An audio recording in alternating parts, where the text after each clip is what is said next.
Bwana asifiwe. Mambo mawili yatakayoambatana na unyakuo wa kanisa. Mambo mawili yatakayoambatana na unyakuo wa kanisa. Tuna vitu vile vya msingi ambavyo vitaambatana na unyakuo wa kanisa. Tuna mambo mawili ambayo yataambatana na unyakuo wa kanisa. Jambo la kwanza itakuwa ni ufufuo wa wenye haki. Mambo mawili ambayo yataambatana na unyakuo wa kanisa. Jambo la kwanza litakuwa ni ufufuo wa watakatifu. Watakatifu wote ambao wamekufa watafufuliwa. Yesu akija watafufuliwa watakatifu peke yao. Kwa parapanda ikilia watasikia hiyo sauti na watanyanyuka. Lakini wale ambao walikufa kwenye dhambi hawatafufuliwa. Wale waliokufa kwenye dhambi hawatafufuliwa. Wao watakuja kufufuliwa baada ya utawala wa miaka 1000 kwa ajili ya kuhukumiwa kwenda jehanamu. Kwa wale watakatifu ambao wamekufa nasema wamelala. Kuna kaibu anasema tumewaidiwa ufalme mwema. Kwa hiyo jambo la kwanza ambalo litaambatana na unyakuo wa kanisa itakuwa ni ufufuo wa watakatifu, resurrection of the saints. Waliolala mauti katika Bwana Yesu akija watafufuliwa kwanza. Bwana asifiwe. Na huu ndio ufufuo wa kwanza. Ufufuo wa kwanza watafufuliwa. Wamelala mauti, Yesu akija wanaotumania kwamba watafufuliwa. Wapendwa wetu ambao wamekufa watafufuliwa kwanza. Kwa kifufuliwa wataambatana na sema tuko hai, tutaenda kumuona Kristo. Hiyo unaweza kusoma Wathesalonike wa kwanza 4:16. Wathesalonike wa kwanza 4:16. Wathesalonike wa kwanza 4:16. Isaya 26:19 mpaka 21. Ufufuo wenye haki au watakatifu. Kwa wakati wa unyakuo ukitokea, Kristo atapiga parapanda na waliokufa katika Bwana watafufuliwa. Bwana asifiwe. Watakaofufuliwa ni wale tu ambao ni watakatifu. Wale ambao wamekufa kwenye dhambi, walevi, wazinzi, wote watabaki kule kuzimu. Amen. Kwa kuna ufufuo wa kwanza, na ufufuo huu wa kwanza utakuwa ni ufufuo wa watakatifu waliokufa. Wakati Yesu akija kunyakua kanisa atafufua. Lakini pia kuna ufufuo mwingine baada ya dhiki kuu. Watu ambao watakuwa wamekataa kuipokea chapa ya mnyama, chapa ya mpinga Kristo, wamekubali mateso na dhiki, watakufa wakati wa dhiki kuu. Yesu akirudi tena wao atawafufua kutawala nao miaka 1000. Huo ufufuo kwenye kitabu cha Mwanzo na Ufunuo Yohana sura 20 mstari wa 4. Wale ambao watakataa kupokea alama ya mnyama, ambao watakubali kuokoka kwa damu zao, hawako tayari kuwekewa chapa mnyama, wako tayari kufa, hawako tayari kuwekewa alama ya mnyama, hawa na wao Yesu akija atawafua. Ufunuo sura 20 mstari wa 4. Hawa watafuka baada ya kipindi cha dhiki kuu. Hawatakuwa tayari kupokea chapa ya mnyama, watakubali kuteswa, kuchinjwa, lakini hawako tayari kupokea ile chapa ya mnyama. Hawa nao watafufuliwa. Lakini mambo ya msingi ambayo yataambatana na ufufuo unyakuo wa kanisa, cha kwanza ni ufufuo wa watakatifu. Kwa hiyo watakatifu watafufuliwa. Lakini namba mbili itakuwa ni kubadilishwa miili. Miili yetu itabadilishwa. Sisi ambao tuko hai hatuwezi kuenda kwenye utukufu wa Mungu na miili hii, miili ya kukua, miili ya machozi, miili ya kutoka na kata tamaa. Yesu akija pia atabadilisha miili. Namba 2 itakuwa ni kubadilishwa kwa miili ya watakatifu. Badilisho ya miili, kwa tapewa miili mpya. Wakorintho wa kwanza 15:51. Wakorintho wa kwanza 15:51. Wakorintho wa kwanza 15:51 mpaka 53. Kubadilishwa miili. Tutabadilishwa, tutapewa miili mpya, miili mizuri mno. Bwana asifiwe. Ambayo haina njaa, haisi huzuni, haisi kuchoka. Bwana asifiwe. Haleluya. Haleluya. Kwa hiyo muombe Mungu sana usikose kwenye unyakuo. Baada ya unyakuo kutokea, kipindi cha neema kimeishia hapo. Hakuna habari ya muamini Yesu okoke. It is done. Wakati wa kuamini na kuokoka kwa neema umeisha tayari. Kama ulibaki duniani, ulikuwa ndani ya kanisa lakini maisha yako ni kushoto kulia, maisha yako ni vuguvugu, haueleweki ni mtakatifu umeokoka lakini maisha yako ni sawa na wenye dhambi, haueleweki. Yani kanisa Yesu akija unabaki duniani, kwa sababu Yesu aje kuchukua washirika wa madhehebu. Na ndio maana watu wamefanya kuwa washirika wa makanisa, washirika wa madhehebu, lakini sio washirika wa ufalme wa mbinguni. Lazima ifike mahali uwe ni mshirika wa ufalme wa Mungu, uwe ni mshirika wa tabia za Mungu, uwe ni mshirika wa ufalme wa mbinguni, kwamba Yesu akija mimi jina langu limeandikwa mbinguni, parapanda ikipiga na mimi nitapanda naye kwenye mawingu, tena kumlaki Yesu mawinguni, sitabaki duniani. Sema amina kama unaamini. Jina lako limeandikwa wapi? Sisi kwa jina lako limeandikwa hapa. It's not the matter of your name to be here. Sio unajua na nitambua na mmoja, mimi ni mshirika hapa. Na fungu la 10 natoa. Sawa, toa fungu la 10. Toa na sadaka tule. Bwana sifiwe. Lakini kama jina lako halijaandikwa kwenye kitabu cha mbinguni. Amen. Kama halijaandikwa kwa la mbinguni undi. Na kama maisha yako ni machafu, parapanda ikiria, hautaenda, utabaki duniani. Kwa usalama wako ni kuishi maisha matakatifu, ni kuishi maisha ya mikesha, ni kuishi maisha ya vifungo, ni kuishi maisha ya kumtaka Bwana. Amen. Dhiki kuu, mimi naenda haraka kwa sababu ya Mungu. Dhiki kuu ni kipindi cha taabu ambayo haijawahi kutokea. Mathayo 24:21. Yaani dhiki ambayo Mathayo 24:21 ni dhiki ambayo haijawahi kutokea. Kipindi cha dhiki kuu ni kipindi cha dhiki ambayo haijawahi kutokea na haitakaa itokee. Na kipindi cha dhiki kuu itakuwa ni miaka 7. Miaka 7. 7 years. 7 years. Na kwenye kipindi cha dhiki kuu, miaka 7 ni sawa na majuma 42. Ni sawa na wiki 42. Sana majuma, sana miezi 42, not majuma. Miezi 42. Kwa dhiki kuu itakuwa ni kipindi cha miaka 7. Miaka 7 ni miezi 42. No. 7 years. Okay. Tajua. Miaka 3 na nusu na miaka 7. No, itakuwa ni miaka 7 not majuma 42. Kwa kipindi cha dhiki kuu kitakuwa ni, nimekuambia ni kuanzia Ufunuo sura 6 mpaka Ufunuo sura 19. Majina ya dhiki kuu. Dhiki kuu kuna majina kadhaa. Jina la kwanza ni ghadhabu itakayokuja. Ghadhabu itakayokuja. Ghadhabu ya Mungu itakayokuja. Wakorintho wa kwanza sura ya kwanza mstari wa 10. Ghadhabu itakayokuja, yani ghadhabu itakuwa ni wakati wa hatari wa kutisha. Ghadhabu itakayokuja. Ukisikia ghadhabu itakayokuja maana yake ni dhiki kuu. Wakorintho wa kwanza sura ya kwanza mstari wa 10. Lakini saa ya hukumu. Ufunuo 14:7, saa ya hukumu. Namba 3, saa ya kujaribiwa. Saa ya kujaribiwa ambayo itauchia ulimwengu wote. Ufunuo 3:10. Saa ya kujaribiwa itakauchia ulimwengu wote. Ufunuo 3:10. Ni dhiki kuu. Namba 4, tabu ya Yakobo. Nasema ni tabu. Kwa kusikia tabu ya Yakobo maana yake ni kipindi cha dhiki kuu. Tabu ya Yakobo. Yeremia 37. Haya ni majina mashamba yanaeleza dhiki kuu. Bwana sifiwe. Ghadhabu itakayokuja, saa ya hukumu, saa ya kujaribiwa, tabu ya Yakobo na majina mengine mengi. Itakuwa ni wakati ambao kanisa limeondoka. Dunia iko chini ya mpinga Kristo, ameinuka tayari. Anakuja kuanzisha utawala wake mpinga Kristo. Ndio kwenye Ufunuo sura ya 6 utaona anakuja amepanda farasi. Lakini pia sura ya 1 tutaona pia anatokea mpinga Kristo na nabii wa uongo. Kwa shetani atakuwa na utatu. Shetani anampinga Kristo na nabii wa uongo. Kwa itakuwa ni utatu wa shetani kwa ajili ya kufanya kazi duniani wakati wa dhiki kuu. Na wakati huo ndipo wakati ambapo itaanzishwa namba ya mpinga Kristo 666. Ambayo hiyo namba maandiko yanasema mtu hataruhusiwa kununua wala kuuza mpaka awe nayo kwenye kipaji cha uso au kwenye kiganja cha mkono. Kwa hiyo unakamatwa. Wako tayari kupiga chapa, unasema hapana, siko tayari.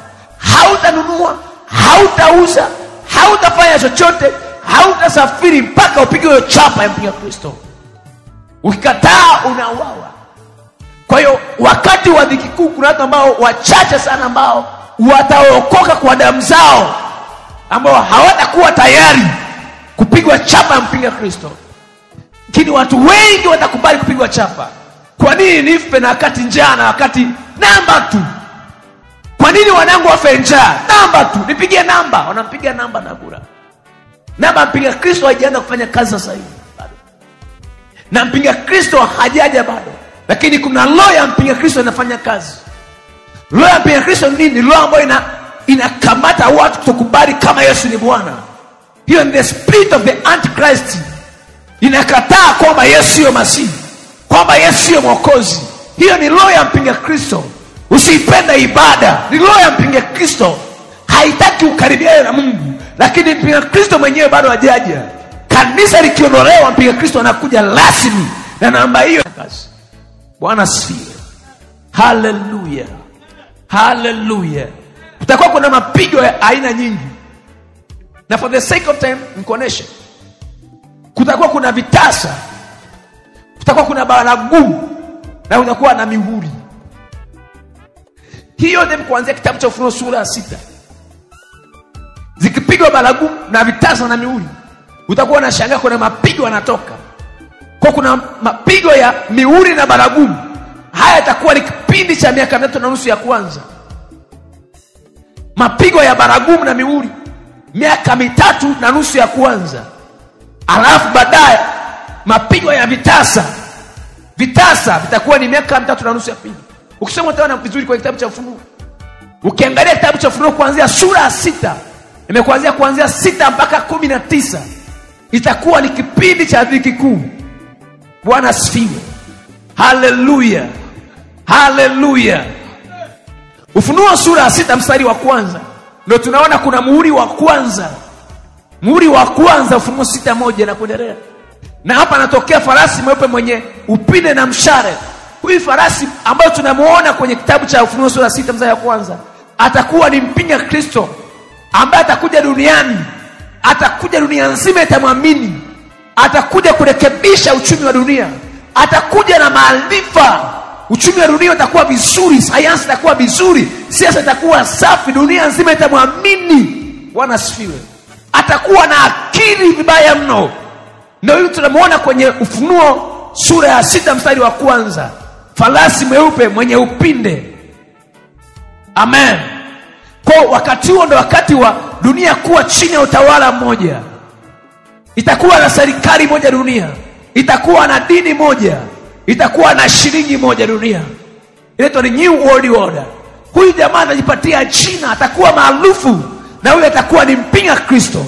Na nikwambia, nikisema mpinga Kristo simaanishi kama labda ni jitu tu, ni shetani lipo. Atakuwa ni binadamu wa kawaida.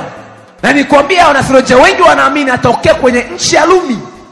Bwana asifiwe. Hallelujah. Kwa sababu namba yake ya mpinga Kristo, maandiko yanasema ni hesabu ya kibinadamu ya jina lake. It can be counted. Unaweza kujumlisha hesabu ya jina lako unapata 666. Na wanasema tokea nchi ya Rumi. Na nabii wa uongo anasema tokea nchi ya Israeli, kwenye kabila la Dani very specifically. Bwana asifiwe. Kwa hiyo it can be counted. Kwa atakuja kwenye Ufunuo 6:1, atakuja kuweka mifumo ya kisiasa, mifumo ya elimu, shilingi moja, utawala mzuri. Kila mtu atamwamini, atasema huyu ndio yeye mwenyewe, na atawapiga watu chapa. Bwana asifiwe. Hiyo ni Ufunuo sura ya 6 mstari wa kwanza. Lakini Ufunuo sura ya 6 mstari wa 3 utaona kuna muhuri wa pili unaachiliwa. Farasi mwekundu sana aliyepewa kuondoa amani katika nchi. Kwa Ufunuo sura ya 6 mstari wa 3 kuna muhuri wa pili unaachiliwa. Na hapa anatokea mtu yuko kwenye farasi mwekundu sana. Huyu amepewa kuondoa amani juu ya nchi. Anakuja na upanga, atafanya maangamizi mengi, ataua watu wengi sana huyu jamaa. Kwenye Ufunuo sura 6. Amen. Ishara ya upanga mkubwa ni alama ya maangamizi ya watu wengi. Kwa atakuja ataua watu wengi sana duniani. Wakati huo mstari wa 5 mpaka wa 6 tunaona kuna muhuri wa 3. Ufunuo 6:5 mpaka 6 kuna muhuri wa 3. Tunamuona farasi mweusi, tukio la njaa. Itatokea njaa ambayo haijaitokea. Ufunuo 6:5 mpaka 6 itatokea njaa. Wakati wa dhiki itatokea njaa ambayo haijawahi kutokea. Bwana asifiwe. Kwa huyu atakuja kuleta njaa. Itakuwa njaa vibaya mno. Amen. Amen. Lakini Ufunuo sura ya 6 mstari wa 7 na wa 8 kuna muhuri wa 4. Kuna farasi mwingine wa rangi ya kijivu aliyepanda, juu yake ni mauti na kuzimu. Huyu atakuja kuua watu kwa upanga, kwa magonjwa na kwa njaa. kutatokea magonjwa kila aina wakati wa dhiki kuu. Watu wengi watakufa kwa ajili ya magonjwa. Na wanakufa wanaenda wapi? Tayari wana namba ya mpinga Kristo. Hao watu hawaendi popote, hawaendi mbinguni kwa sababu tayari kanisa limenyakuliwa. Amen. Na maandiko yanasema ataua robo ya watu tu. Ataua robo ya watu dunia nzima. Watu wataua robo ya watu. Bwana asifiwe. Haleluya. Wanyama wakali watoka kwa ajili ya kwenda kuua watu. Watakula watu na kuwaua. Roho ya mauti, anasema huyu amebeba mauti na kuzimu. Lakini Ufunuo sura 6 mstari wa 9 na 11 kuna muhuri wa 5, muhuri ya 5. Hata tunaona kuna watu waliochinjwa kwa ajili ya ushuhuda. Kuna watu ambao hawatakuwa tayari kupokea chapa ya mpinga Kristo. Hawa watachinjwa. Hawa watachinjwa kwa ajili ya Kristo. Utakuwa ni muhuri wa madai ya haki ya watakatifu waliochinjwa kwa ajili ya injili wakati wa dhiki kuu. Nimekuambia wakati wa dhiki kuu hamna injili ya neema, lakini kuna watu ambao wataoka kwa damu zao. Wanasema niko tayari nife lakini siwekewe alama ya mnyama. Kwa unaona hawa wanadai damu zao zinadai. Haleluya. Bwana asifiwe. Je, kuna injili wakati wa dhiki kuu? Ndio, kuna injili. Lakini haitakuwa injili ya neema. Bwana asifiwe. Nitagusia siku nyingine. Lakini pia kuna mstari wa 12 mpaka 17 kuna muhuri ya 7. Tetemeko kuu la nchi. Yatokea tetemeko la nchi. Nyota zitaanguka juu ya nchi. Haleluya. Nyota zitaanguka, watu watakufa, lakini hawatakufa watu wote. Kwa nyota zitaanguka juu ya nchi, watu watakufa, watu watakuwa wanakufa vibaya mno. Bwana asifiwe. Muhuri wa 7, muhuri ya 7 iko Ufunuo 8:1 mpaka 2. Ukisoma vizuri mtiririko utakuwa unaona. Haya ni mapigo ambayo yatakuwa yanapigwa kwa wanadamu wako duniani kuwatesa. Ufunuo sura ya 8 mstari wa 6 mpaka wa 7 tunaona baragumu. Kuna baragumu. Itapigwa baragumu, itashuka mvua ya mawe. Moto uliochangamana na damu, mashamba yatateketea. Itashuka mvua ya mawe. Itanyesha mvua ya mawe, wote watakufa kwa hiyo mvua. Mashamba, mimea nini vitaribika kwa sababu ya mvua ya mawe. Hayo yote ni mapigo wakati wa dhiki kuu. Kanisa tayari liko paradiso na Yesu na enjoy. Waliobaki duniani wanapitia hiyo dhiki. Haleluya. Kwa itanyesha mvua ya mawe. Ufunuo sura 8 mstari wa 6 na wa 7.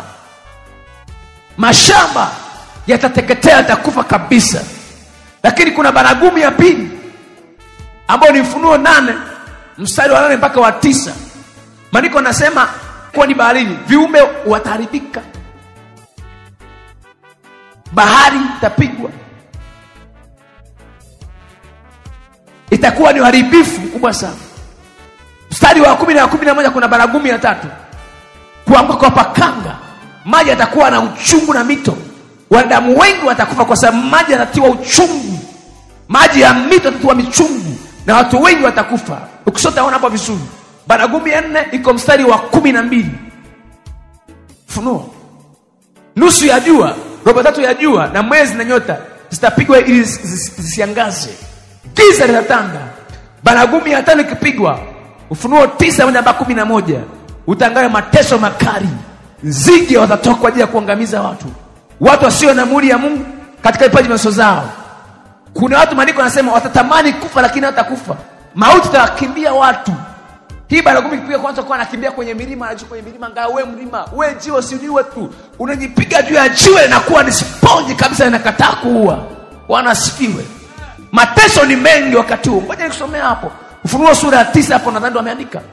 Watu tamani kufa itashindikana. Ufunuo 9. Ufunuo 9. Ufunuo 9 mstari wa 6. Na siku zile wanadamu watatafuta mauti, wala hawataiona kamwe. Nao watatamani kufa, nayo mauti itawakimbia. Amen. Mauti itafanyaje? Itawakimbia. Kwa kuna watu ambao tamani kufa lakini mauti itawakimbia, haitakubali mauti kuwaua watu. Yatakuwa ni mateso ya kutisha wakati wa dhiki kuu. Haleluya. Naenda chapu kwa sababu ya muda. Siwezi nikaeleza kila kitu kwenye hiki kipengele. Kwa watu tamani kufa lakini itawakimbia. Baragumu ya 6 ipo mstari sura ya 9 mstari wa 13 mpaka 21. Baragumu ya 6 ni Ufunuo 9:13 mpaka 21. Malaika wanatafanya mauaji. Robo ya 3 ya wanadamu watakufa. wanadamu watakufa na watafanya toba. Haleluya, haleluya. Baragumu ya 7 ni Ufunuo 11, 15 mpaka 18. Baragumu ya kumpa Mungu tukufu. Baada hapo tunaingia kwenye vitasa 7. Kitasa cha kwanza ni Ufunuo 16:2, majipu. Watu wenye chapa mpinga Kristo watapigwa majipu. Ufunuo 16:2. Tunaanza vitasa, itakuwa ni majipu. Kitasa cha pili ni mstari wa 3, Ufunuo 16. Maji ya bahari yatakuwa ni damu. Maji yatakuwa ni damu. Haleluya. Kitasa cha 3 ni mstari wa 4, Ufunuo 16. Mito na chemichemi ya maji zitakuwa ni damu. Hakutakuwa na maji ya kunywa. Kitasa cha 4 ni mstari wa 8, Ufunuo 16. Juu ya jua litaunguza wanadamu. My goodness. Soma mstari wa 16, Ufunuo 16:8. Ufunuo 16 na maandiko yanasema, na huyo wanne akamimina kitasa chake juu ya jua likapewa kuunguza wanadamu kwa moto. Wanadamu akaunguzwa maunguzo makubwa, nao akalikutana jina la Mungu aliye na malaika juu ya mapigo hayo, wala hakutubu wala kumpa Mungu tukufu. Jua lina degrees nadhani milioni 1. Sasa litatogezwa karibu na dunia kuwakanga wanadamu. Kwa wanadamu wataunguzwa na jua, watamtukana Mungu vibaya mno. Yaani baada ya kutubu atamtukana Mungu kwa sababu ya yale mateso. Wanasifiwe. Haleluya. Haleluya. Haleluya. Baada ya hapo kuna kitasa cha 5 mstari wa 10, Ufunuo 16 mpaka 11. Pia kiti cha enzi cha mnyama. Mpinga Kristo anaanza kupigwa sasa. Mpinga Kristo anapigwa, Ufunuo 16:10 mpaka 11. Kitasa cha 6 ni Ufunuo 16:12 mpaka 16. Kuandaa roho 3 za uchafu ambazo zitarushwa duniani kuendelea. Na kitasa cha mwisho, kitasa cha 7 ni Ufunuo 16:17 mpaka 21. Itanyesha mvua ya mawe na radi. Mvua ya mawe na radi. Kwa kuna mateso haya yamefuatana. Ukiyasoma vizuri Ufunuo utaona moja baada ya nyingine vinafuatana. Haya itakuwa ni mateso wakati wa dhiki kuu. Lakini kwa summary tu ni kwamba kutakuwa kuna mapigo ya njaa, tetemeko la ardhi, majipu, maji kugeuka damu, jua kushushwa ili kuwaunguza wanadamu. Tutakuwa tuna mapigo ya njaa, matetemeko ya ardhi, mapigo ya majipu, maji kugeuka kuwa damu, jua kushushwa ili kuwaunguza wanadamu, na kadhalika na kadhalika na kadhalika. Haleluya. Bwana asifiwe. Bwana asifiwe. Kwa nini dhiki kuu? Sababu ya dhiki kuu. Kwa nini dhiki kuu itokee? Wakati wa dhiki kuu tayari kanisa limenyakuliwa, liko mbinguni, liko mawinguni na Kristo.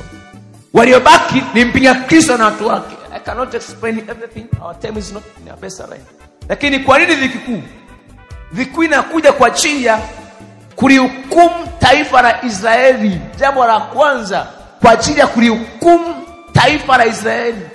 Yesu alikuja kwa ajili ya taifa la Israeli, wakamkataa. Mpaka leo hawaamini kama Yesu ni Mwokozi, kama Yesu ni Bwana, hawaamini. Wanasikia.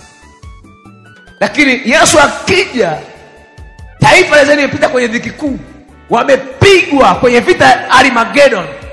Yesu anakuja kumaliza vita. Wakimuona Yesu watamwamini Kristo, wasema kweli huyu ndiye Masihi. Bwana asifiwe. Kwa dhiki kuu ni kwa ajili ya kulihukumu taifa la Israeli. Alikuja kwa walio wake, wala walio wake hakumpokea, bali wote ambao walimpokea, watu wa mataifa, hao ndio ambao wamekuwa ni watoto wa Mungu, sisi. Lakini taifa la Israeli limemkataa Yesu kama ni Bwana Mungu wao. Amen. Haleluya. Lakini namba 2 itakuwa ni kuhukuma taifa kwa kuliudhi taifa la Israeli. Isaya hukuma taifa kwa kuliudhi taifa la Israeli. Hukuma taifa kwa kuliudhi taifa la Israeli. Isaya 63:6 mpaka 7. Haleluya. Haleluya. Ndio tosha sana. Lakini zungumzie baada ya utawala wa miaka 1000. Baada ya dhiki kuu kuisha, tutakuwa tuna utawala wa miaka 1000. Yesu atarudi duniani, na Yesu akirudi duniani atakuja kutawala miaka 1000. Wale waliokuwa nao mbinguni watashuka duniani, watakuwa na utawala wa miaka 1000. Bwana asifiwe. Huu utakuwa ni utawala wa Yesu, utakuwa ni utawala wa baraka mno. Kwa Yesu atawala duniani miaka 1000, na Yesu atakuwa duniani na watu. Baada ya dhiki kwanza, inabidi ufahamu shetani atakamatwa, atapelekwa kuzimu, atafungiwa kuzimu. Nabii wa uongo na mpinga Kristo jehanamu ya moto. Utawala wa miaka 1000 unaanza. Kwa Yesu atawala miaka 1000. Bwana asifiwe. Haleluya. Tutawala naye, na makao makuu ya utawala wa miaka 1000 yatakuwa ni Israeli, Mashariki ya Kati, duniani hapa.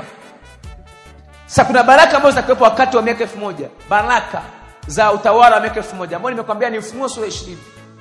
Baraka za utawala wa miaka 1000. Tutakuwa kuna vita. No war. Hamna vita kabisa. Hamna vita. Kwa utawala wa miaka 1000 hamna vita. Isaya 2:4. Ukisoma Isaya 2:1-5 wazungumzia utawala wa miaka 1000. Kitabu cha Isaya sura ya 2 mstari wa 1 mpaka wa 5 zungumzia kwa habari ya utawala wa miaka 1000. Hamna vita vitakuwa duniani, hamna vita yoyote kabisa. Bwana asifiwe. Namba 2, hakuna wadui kati ya wanadamu na wanyama. Yaani tutakuwa tunaishi na simba, unamshika simba kidumu, na wala kudhuru chochote. Bwana asifiwe. Hakuna vita, hakuna wadui kati ya wanadamu na wanyama. Isaya 11:6-7. Haleluya. Hakuna umaskini. Wakati hamna umaskini. Bwana asifiwe. Hamna kifo tena. Takuwa watu hatufi. Kwenye miaka 1000 watu watakuwa wanazaa, watakuwa wapi? Na wanaozaa sio watakatifu. Wale watu ambao walibaki duniani ambao walikuwa na chapa za mpinga Kristo watakuwa wanazaa. Maisha yataendelea kabisa. Utakuwa na rima, utakuwa wanarima, wanafanya maisha yanaendelea kabisa, biashara zinaendelea, kila kitu kinaendelea. Lakini itakuwa hamna vita, hamna njaa. Bwana asifiwe. Watu watakuwa wanazaa, lakini watakuwa wanazaa sio kwa uchungu. Haleluya. Kutakuwa hamna magonjwa. Magonjwa yatakuwa ni kwa COT basi, lakini hamna kuugua. Wateule wa Mungu watakuwa hawana magonjwa. Bwana asifiwe. Haleluya. Kwa wale ambao watakuwa wako na Kristo hamna machozi. Na wakati huo kutakuwa kuna mvua za kutosha. Watu watavuna mavuno ya kutosha kwenye miaka 1000. Sasa kwa tunaenda kufanya ibada Mashariki ya Kati, Yerusalemu. Bwana asifiwe.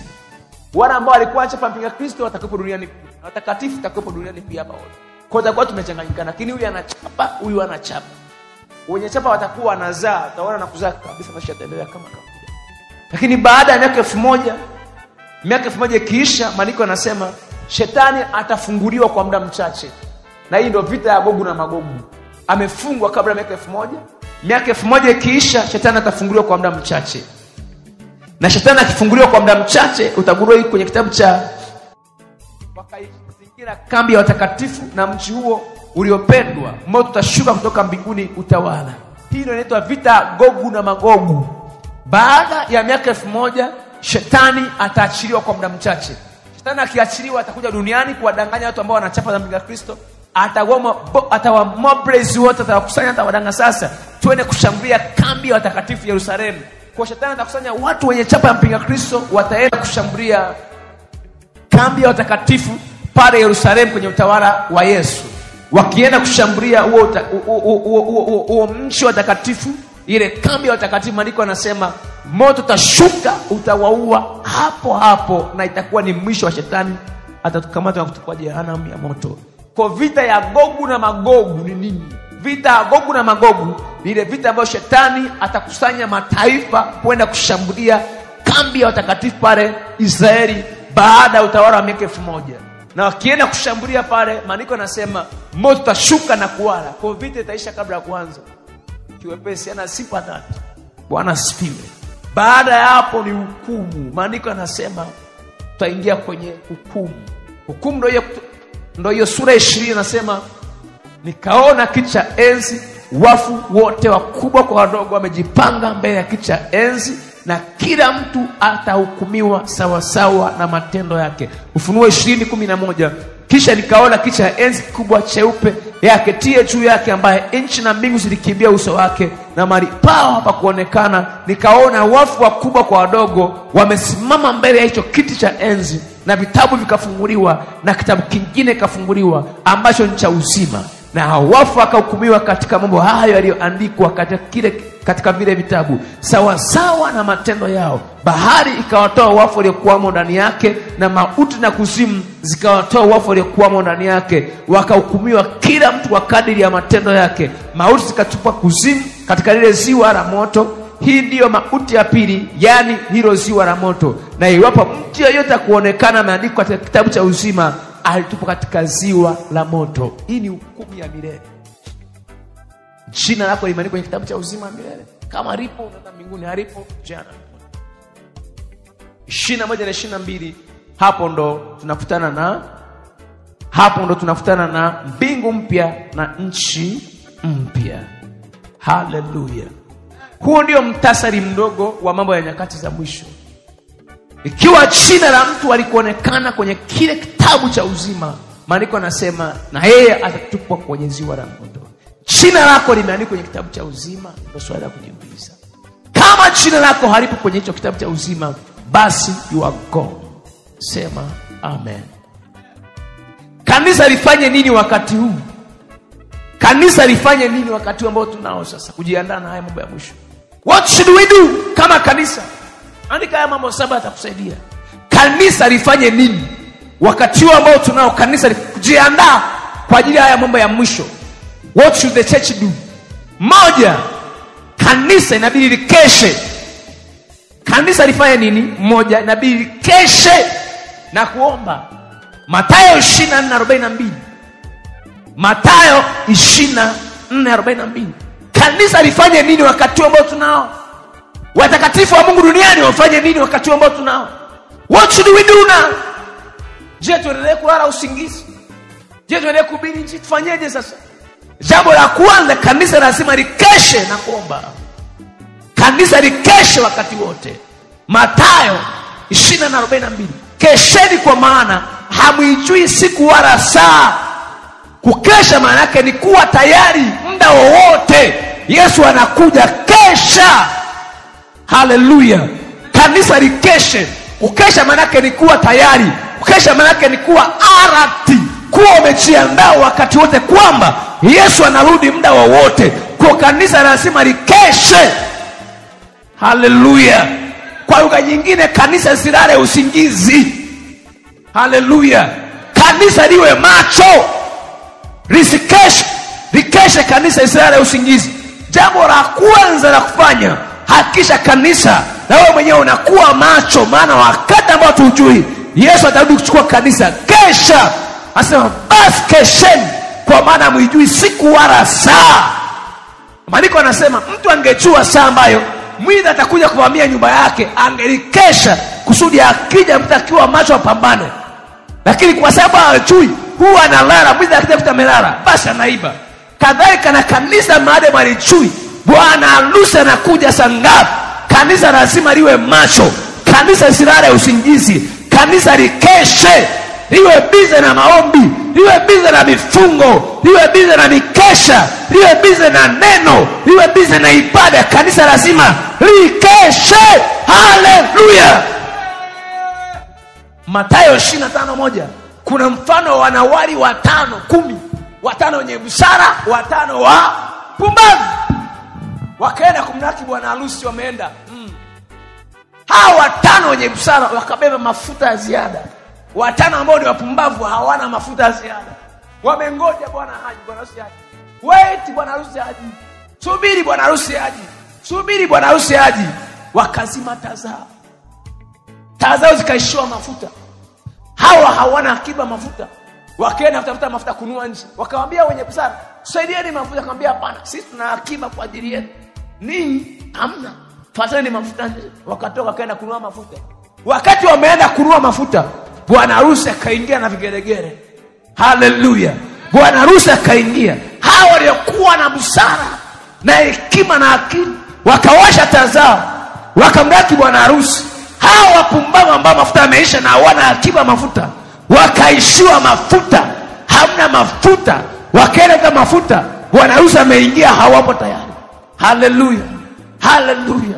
Wanakuja wanga utufungue, asema ameshaingia bwana harusi. Hakuna kuingia baada ya mgeni rasmi, wakataliwa. Haleluya. Hakikisha kanisa umekesha. Hakikisha taa yako ina mafuta jazimika. Mafuta ni alama ya Roho Mtakatifu. Mafuta ni nguvu za Roho Mtakatifu. Maana mnamsubiri Yesu, hakikisha kweli ndani yako na nguvu za Mungu. Ndani yako na akiba ya nguvu za Roho Mtakatifu. Una mafuta, taa yako ina mafuta, inawaka kweli kweli, umesubiri. Kuna watu wamesubiri wamechoka, lakini wewe mimi sitachoka, niko tayari hata saa ya mwisho. Taa yangu bado ina mafuta. Hakikisha unakaa macho, kwa maana hujui siku wala saa. Sema amina kama unaelewa. Haleluya. Namba 2, kanisa lifanyaje? Namba 2, tumika kwa Mungu kwa vipawa na karama ulizopewa. Tumika kwa Mungu kwa karama na vipawa ulivyopewa. Tumika. Kwa watu wengine hawajui. Kwa watu wengine ambao utumishi utawasaidia kuwaokoa. Kwanza ile kabisa. Amen. Haleluya. Yaani kwa mwingine utumishi utamsaidia. Ukijua unakuja kuhubiri, utaenda kuomba na kutafuta Mungu. Unajua miss usiri. Ukijua na zamu ya praise utaomba na ndio mbele utakusaidia utumishi. Bwana asifiwe. Paulo anasema anamwambia hivi, usiache kuhubiri, kwa sababu ukiwahubiri unawajenga wanakusikia na mwenyewe unajijenga. Amen. Tumika kwa vipawa na karama uliopewa na Mungu. Mathayo 24:45 mpaka 46. Kanisa liendelee kutumika. Mathayo 24:45 mpaka 46. Anasema hivi. Mtu mmoja alisomea Mathayo 24:45 mpaka 46. Mathayo 24:45 mpaka 46. Tumika. Bwana amekuacha ufanye kazi gani kanisani? Bwana amekupa assignment gani? Simamia hiyo assignment ambayo Mungu amekupa maadamu ni sasa na wakati. Soma hapo. Ni nani basi yule mtume mwaminifu mwenye akili timamu, bwana wake ameweka juu ya nyumba, awape watu chakula kwa wakati wake? Heri mtumwa yule ambaye Bwana akija atamkuta akiwa hivyo, akifanya hivyo. Bwana asifiwe. Anasema ni mtumwa basi mwenye akili ambaye Bwana ameweka juu ya nyumba, amempa kazi, ambaye akija atamkuta Bwana anaifanya hiyo kazi. Maana ni kuna wengine wamepewa kazi, wanafanya kazi wanachoka. Yesu akija kule tukuta wameshajiondoa kwenye kazi, wameshajipeleka breki mapema. Bwana asifiwe. Wanafunzi wazee wanapendaga wakati wa mapumziko. Bwana asifiwe. Sio ile kitu nakwambia. Walikuwa mzadogo mmoja, wewe unapendaga wakati gani? Wakati naopenda mapumziko. Yeye anapenda wakati wa nini? Yeye akiingia darasani saa 1, hawazi muda mwingine zaidi ya break. Sana inafika saa ngapi nikanue kitumbua na mandazi na chai. Kwa mwalimu anafanya na other break. Kwa kuna watu wengine walipewa huduma na Mungu, wameshindwa kusimama kufanya hizo kazi, wamejipeleka break. Yesu akija kutoka break tayari, hawa nao wataachwa. Anasema ni heri yule mtume ambaye Bwana akija atamkuta akifanya kazi ile ambayo amempa aifanye. Issue sio kufanya, issue ni kuendelea kufanya mpaka Yesu akuta unafanya kila ambacho Mungu amekupa. Wewe ni mhubiri wa injili, hubiri mpaka Yesu arudi. Wewe ni mtoaji, toa Yesu mpaka arudi. Wewe ni mwimbaji, imba mpaka Yesu arudi. Haleluya. Heri yule ambaye atafanya mpaka Yesu arudi, amkuta nafanya hiyo kazi. Sema amina kama unanielewa.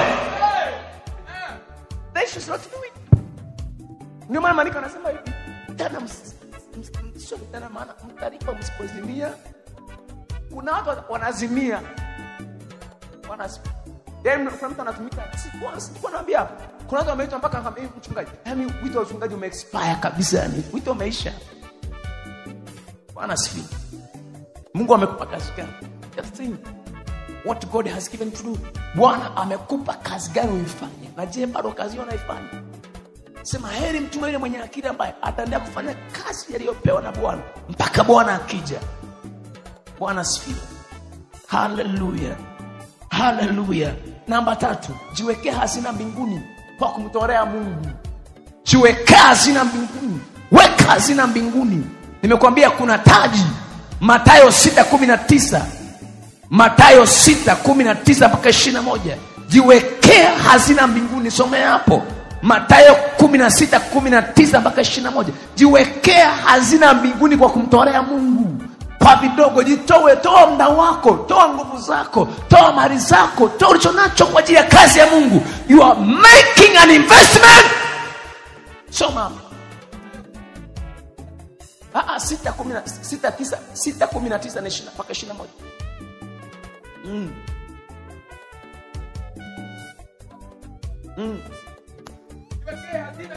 Msiwekee hazina duniani.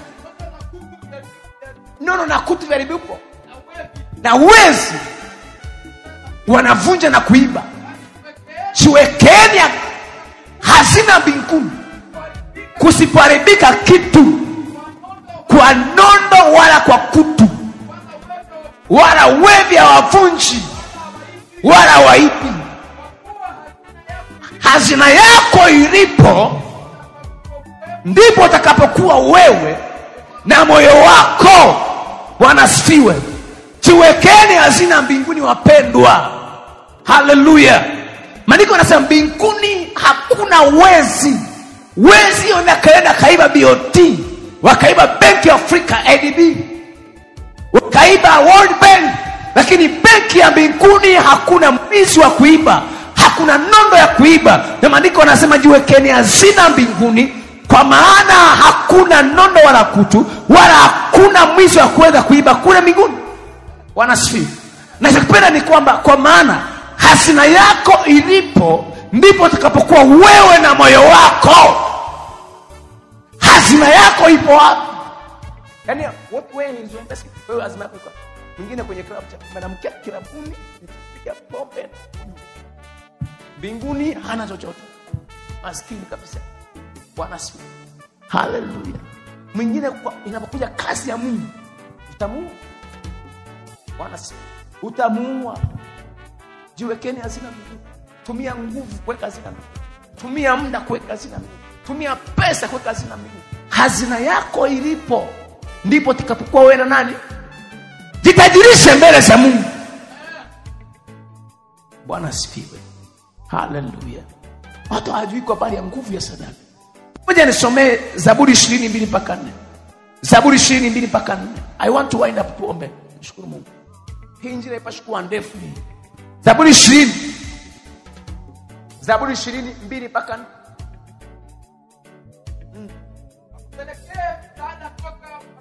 Akupelekee msaada toka patakatifu pake, na kutegemea toka Sayuni. Azikumbuke sadaka zako zote na kuzitakabali dhabihu zako.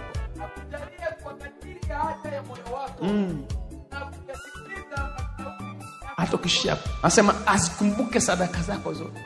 Kumbe sadaka zinakukumbusha mbele za Mungu. Azikumbuke sadaka zako zote. My God, remember your own. Amen. Namba ngapi? Namba 4. Shindania imani kwa gharama yoyote. Shindania imani kwa gharama yoyote. Mtu asikupunguzie mwendo. Nyakati hizi mtu asikucheleweshe. Shindania imani. Kitabu cha Yuda 1:3 anasema nilipoona imenipasa kuanikia, niliona imenipasa nianikia kwa mshindania imani waliokabidhiwa watakatifu mara moja. Shindania imani, shindania utakatifu, shindania ibada, usirudishwe nyuma na yeyote. Hallelujah. Anasema na aliona nishindania imani. Usikubali kurudi nyuma, usikubali katishwa tamaa, usikubali kupunguziwa mwendo. Shindania imani. Sema naliona imenipasa niwanikia kwamba mwishindania imani. Contend, fight, struggle for the faith. Hallelujah. Na mangapi? Tunza mavazi yako katika hali ya usafi. Tunza mavazi yako katika hali ya maana yake utakatifu. Tunza utakatifu. Shika sana utakatifu mpendwa. Shika sana utakatifu. Be holy. Mbingu ni za watakatifu tu peke yao. Maandiko yanasema kuweni na amani na watu wote, na utakatifu ambao hapana mtu atamwona Mungu asipokuwa nao.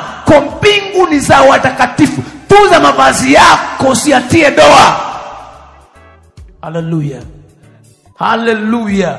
Ogopa vazi yenye doa. Ufunuo 22:12-13. Ufunuo 22:12-13. Namba ngapi?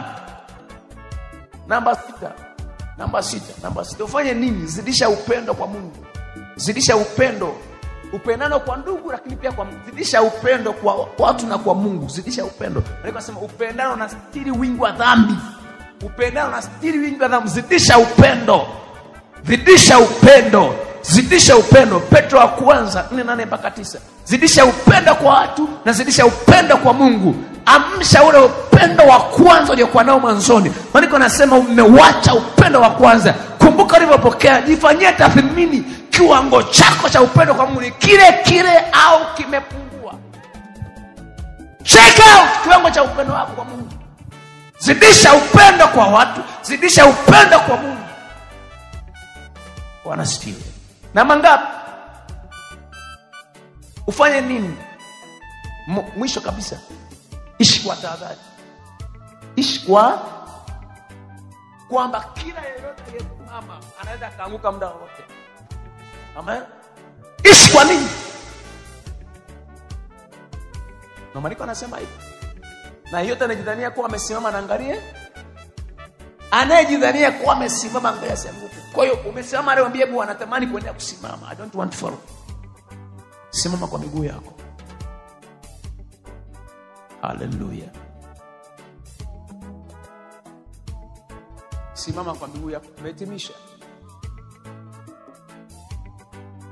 Mambo 7 nimekwambia, mambo 7 ya kuzingatia msingi kabisa. Mambo 7 ya kuzingatia kabisa wakati wa mwisho ambao tunao. Kanisa lifanya nini? Kesha wakati wote. Kesha wakati wote. Kesha wakati wote. Kesha wakati wote. Kesha wakati wote.